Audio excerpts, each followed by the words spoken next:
A very good evening and welcome. Tonight on Newsline, we will help you navigate through the bright spots in our world. I am Claire Adelabu Abdurrazak, your pilot for tonight, and it's wonderful to have you join us this evening. Now, before we delve into our stars, let me extend a very warm welcome to those joining us for the first time. Thank you for becoming part of the Newsline family, and we're excited you could join us. Now let's begin to explore our lineup for today. Remember the vibrant slogan, Urobumena, Ovovo. Absolutely. It's echoing once more. And this phrase, meaning Urobo people unite, will surely resonate with those familiar with Urobo culture. Next, we head to the City of Excellence, Lagos, where an excellent ceremony marked a memorable end of national service for some NYSC members. And we shall take you on a virtual trip to Maiduguri, where the local music and mouth-watering delicacies are sure to captivate and transport you to this fascinating city. And we would also delve into details of a tragic and unusual incident in Tudun community, Maiduguri also, where a moment of violence almost sent the residents fleeing for their lives and safety. And if you're someone who holds grudges or bears malice, now listen to me. There's a segment tonight for you, and you might just get a new perspective. And there's a saying about cards. If you remember, say if they could speak, they would have the rare grace of never saying a word too much. So, in that spirit of wisdom, I won't reveal much or too much right now. So let me quickly turn over to Elizabeth Omorui for the news, and I'll be back with you very soon to reveal my baggage of many stories. Elizabeth, what's on your radar today? So much on my radar, Claire, so much. And like you said, let's begin to reveal them. Now we begin with ICT. In no distant time, there will be uniformity in all government websites. This is as the Ministry of Communications, Innovation and Digital Economy sets out to create the Nigeria Website Design Standard for all government establishments, an upgrade from the existing guideline already developed by NITDA.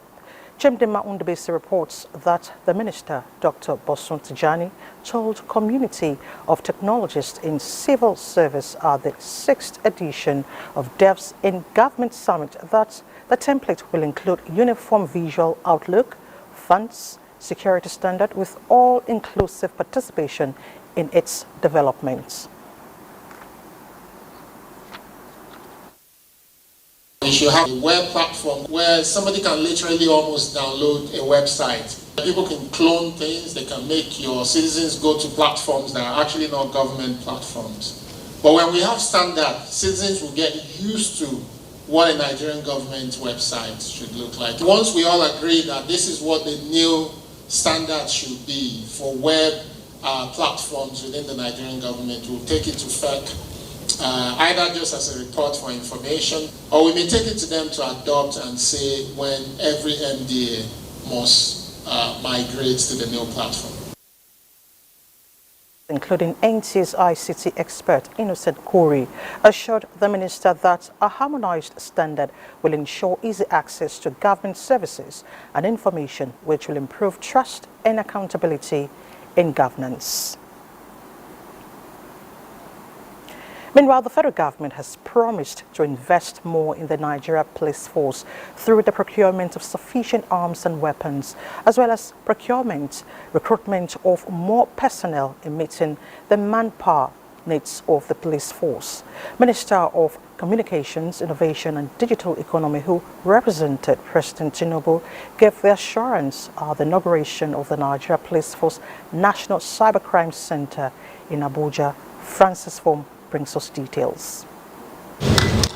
It is the inauguration of the Nigeria Police Force National Cybercrime Center and the Nigeria Police Resource Center situated at the Diplomatic Drive and Jabi in the FCT.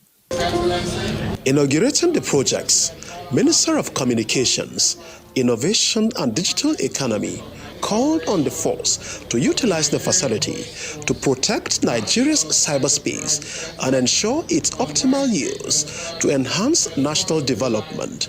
It is my utmost hope that the Nigerian Police Force National Cybercrime Center will surpass the projected expectation of the Nigerian people and the international community and serve to help rid our nation of the effects of cyber-enabled crimes. Inspector General of Police say the center will assist other security agencies in combating cyber-related crimes in the country.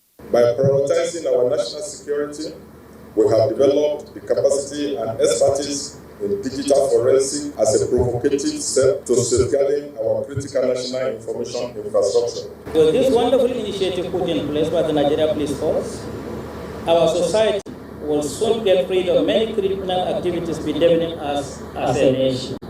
With collaboration with synergy, the center will be able to, of course, reduce crime and criminality to the barest minimum.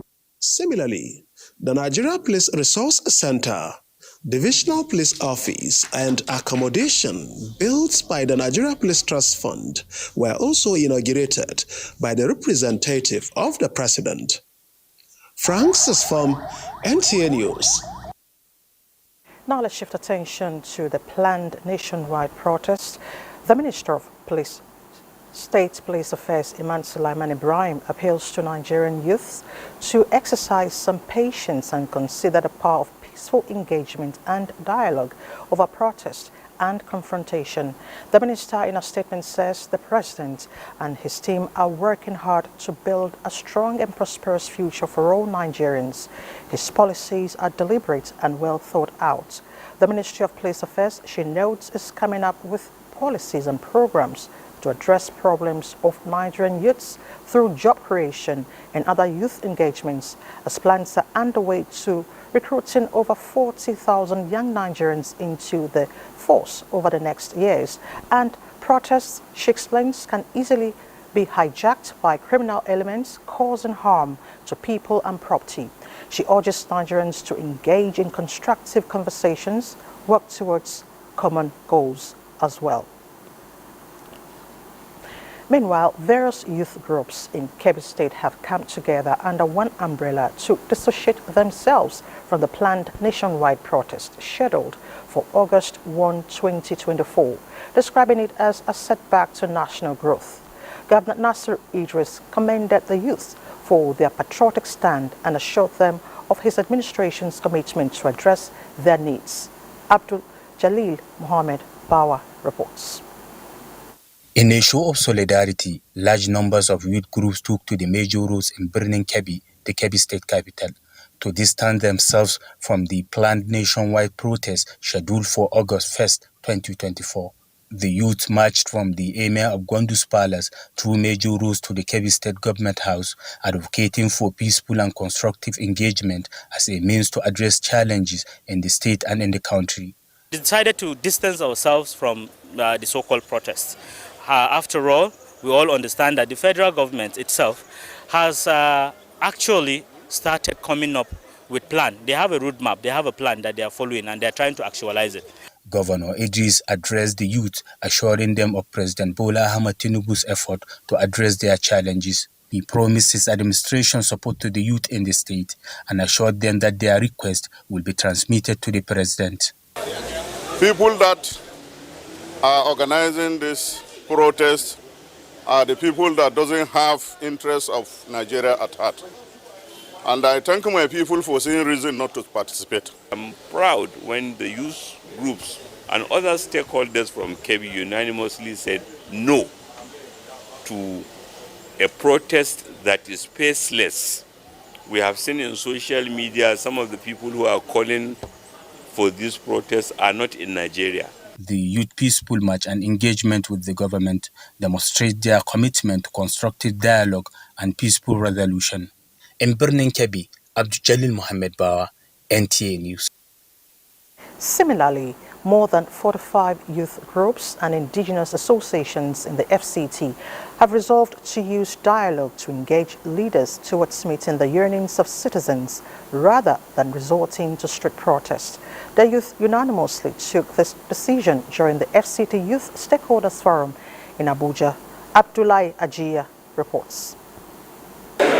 Different groups with varying interests and shades of opinions, all being harmonized for the collective good of the people of the FCT. The FCT Youth's Engagement Meeting provided a robust platform for lending their voices on the planned nationwide protest. They will choose to aggregate their points, strategize, and see how they can meet with government face to face to table their issues in such a way that they will have a robust conversation. And the government will now tell them in response what they have as a plan to address some of these their issues.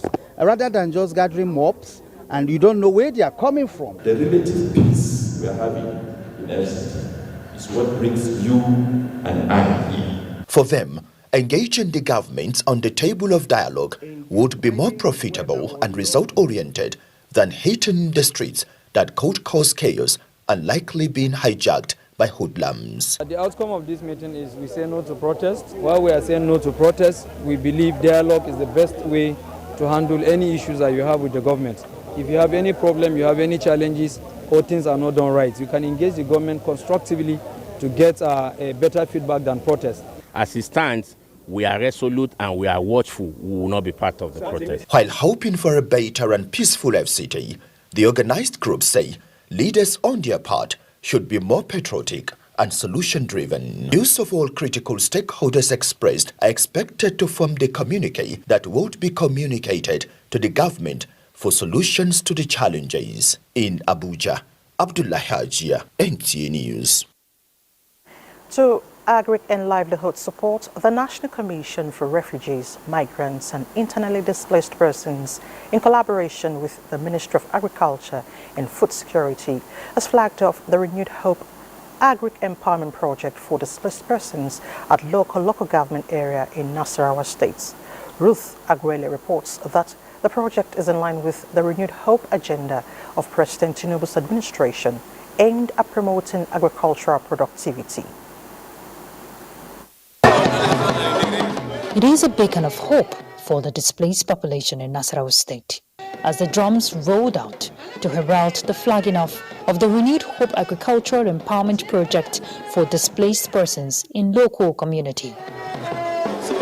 In demonstration of commitment to promote inclusivity in the drive for food security across the country, the National Commission for Refugees, Migrants and Internally Displaced Persons, in partnership with the Ministry of Agriculture and Food Security, are empowering internally displaced persons through agriculture to bridge the gaps created by humanitarian crisis, to change the narrative from despair to hope.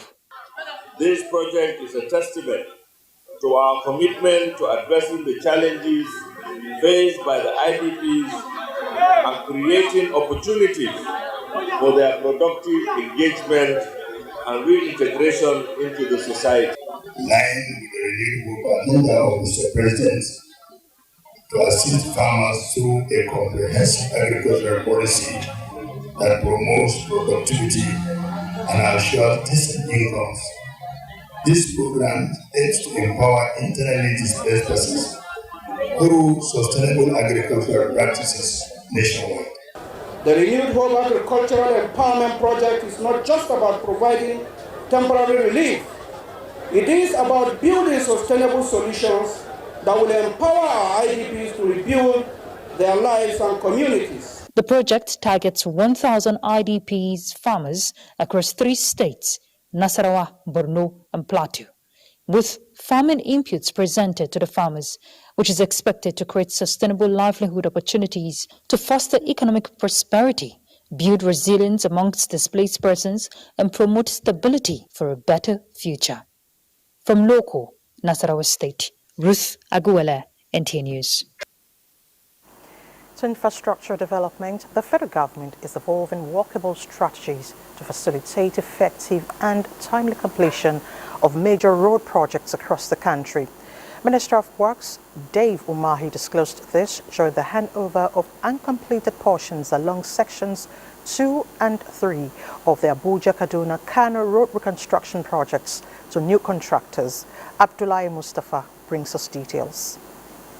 The Kano-Zaria road is among the busiest highways in Nigeria.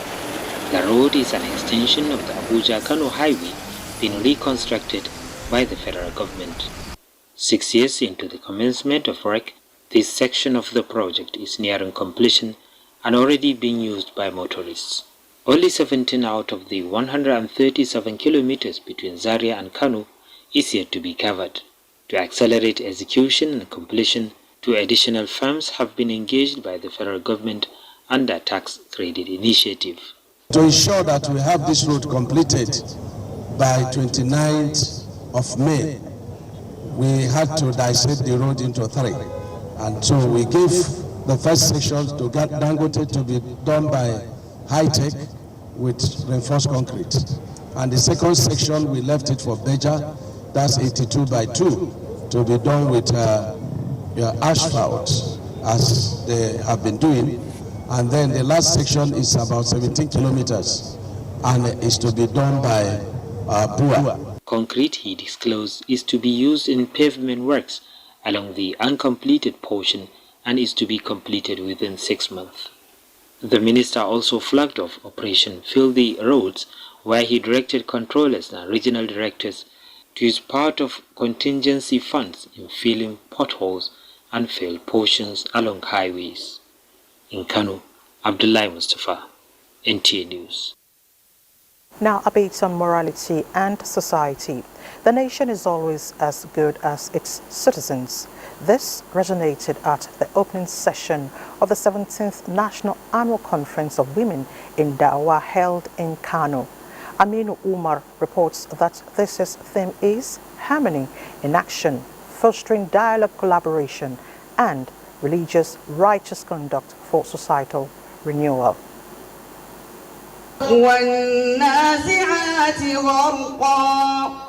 The convergence of women from all over Nigeria in Kano for the common goal under one umbrella, the women in the hour.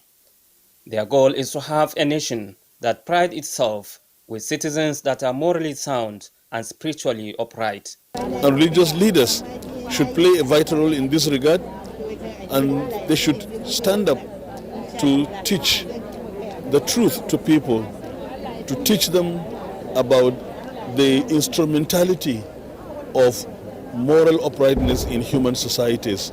The National Amira of the Women in the Hour, Mariam Usman, informed the gathering that within the 21 years of existence, the group has succeeded in addressing numerous societal challenges through education, empowerment, and support to women and youth, especially the orphans. Everybody has a role to play in what is happening in the country right now. The government, the people, and especially women as mothers. As we are the first school for our children, I think we have a great role to play.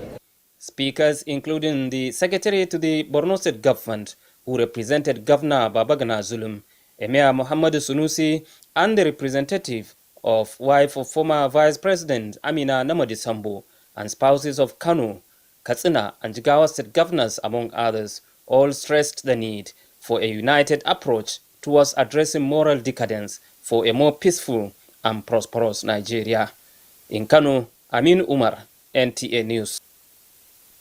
Providing a conducive learning environment for Nigerian students remains a priority of the present administration, says the Minister of Education, Professor Tahir Maman, who restated this during a dialogue with the leadership of the National Association of Nigerian Students, NANS, on challenges facing the sector. Zenret Dingmun brings us details. Leadership of NANS voicing challenges as it affects them. But first, they acknowledged various policies being implemented by President Bola Tinubu to elevate standard of education in the country. But they call for more interventions in the areas of security, electricity, transportation, and food security. We want to use this opportunity too, that as students, as we have resolved to be law-abiding, not to cause chaos in our society, or not to join those who want to cause chaos in our society. We want to, through the Honorable Minister and the SSA to the President, to please tell President Tinubu to put more attention as well to the student constituency. Professor Maman appreciates good conduct of the students, as he says all issues raised are currently being tackled. He pledges to ensure that policies regarding education are given optimal attention. The President had made it very clear to everybody and to us in the ministry that he wants stability in the education system. He does not want any strike, any disruption, which has been the bane of our education system over the years. And for that, he's done everything possible to ensure that the needs of the system are met.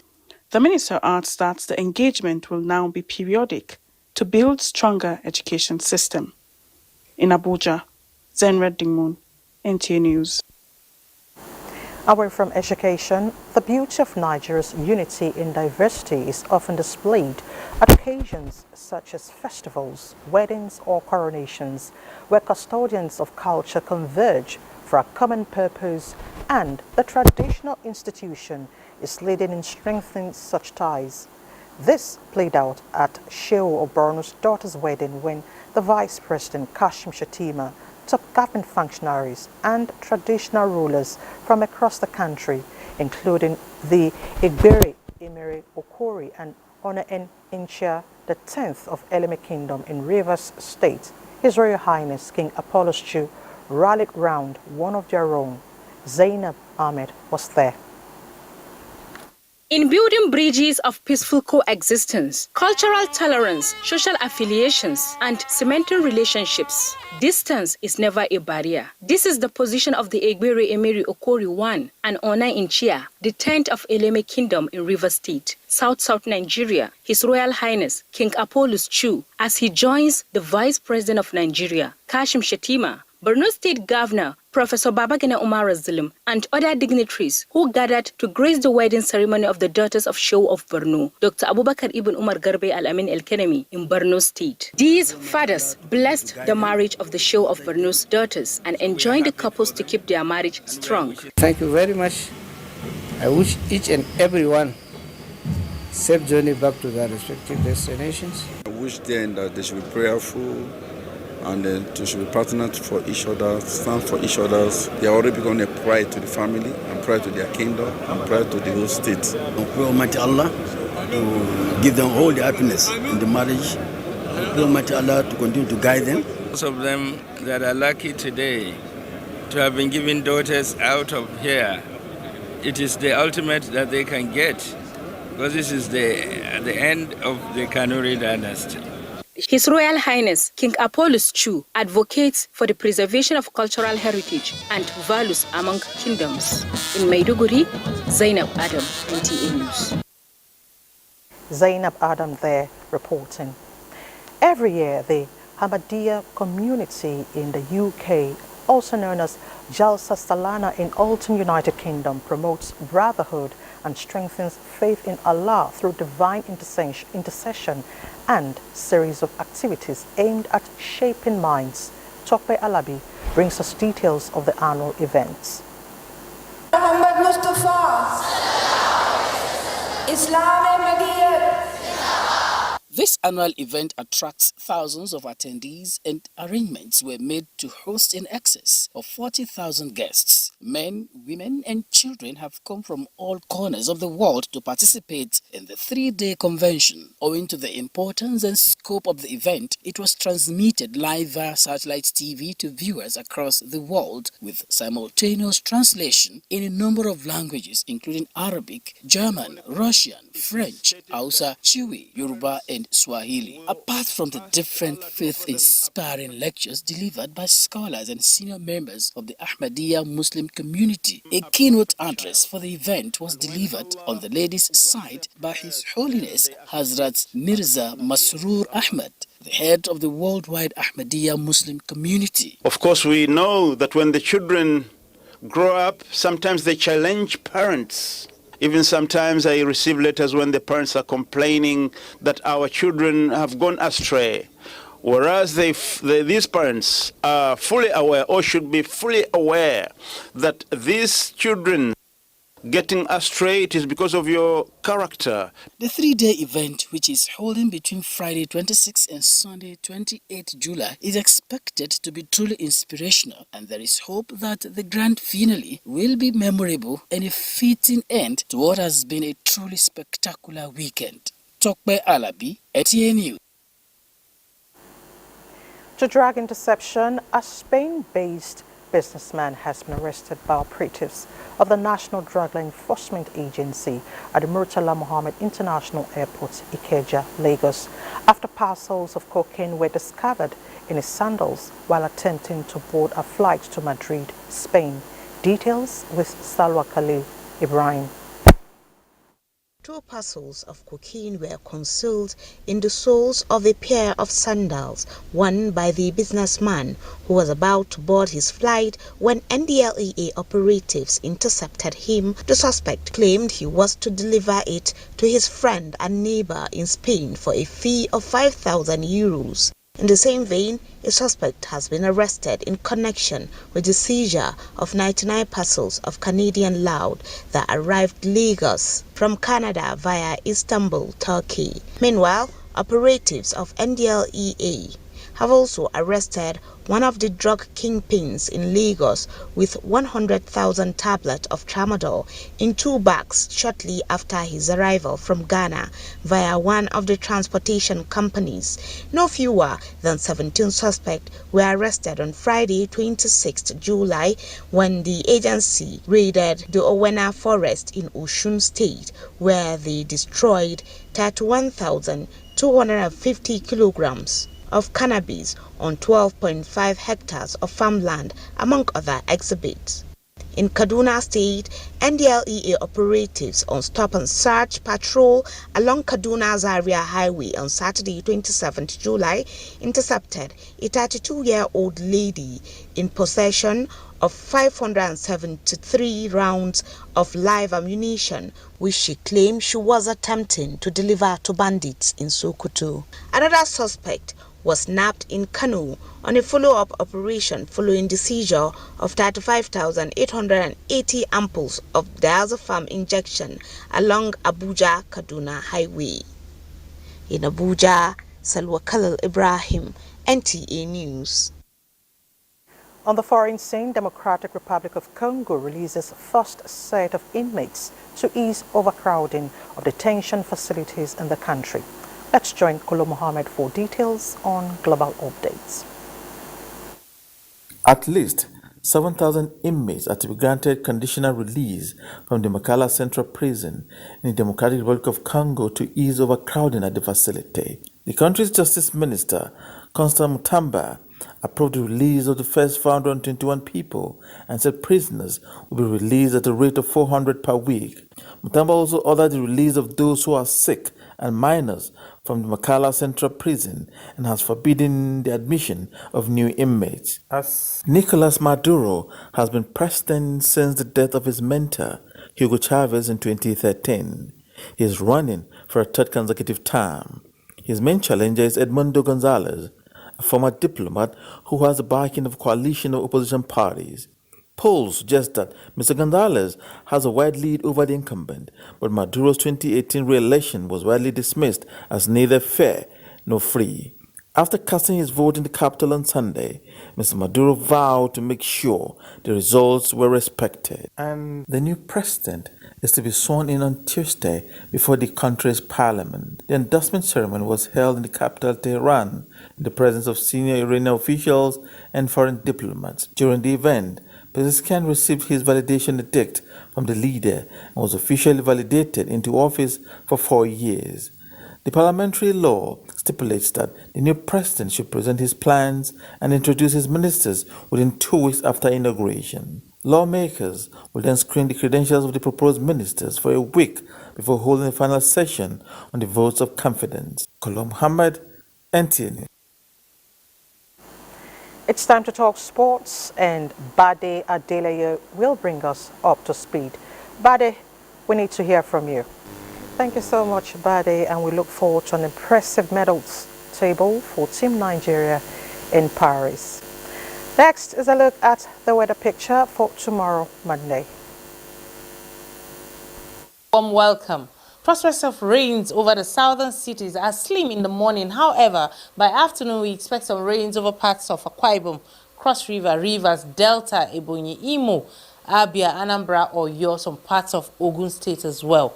Rains are also expected over the central cities, while thunderstorms should prevail mostly across the northern parts of the country. We expect bulk of these rains over the central and parts of the northern region to come mostly in the afternoon hours, even though parts of Katsina, Kebbi, some parts of Bauchi, Borno, parts of Taraba, the Federal Capital Territory, Benue, Nasarawa, and Niger should expect a fair share of these rains during the morning period. And that's it from this end. I remain Joyce Ogunleye. Please join us again.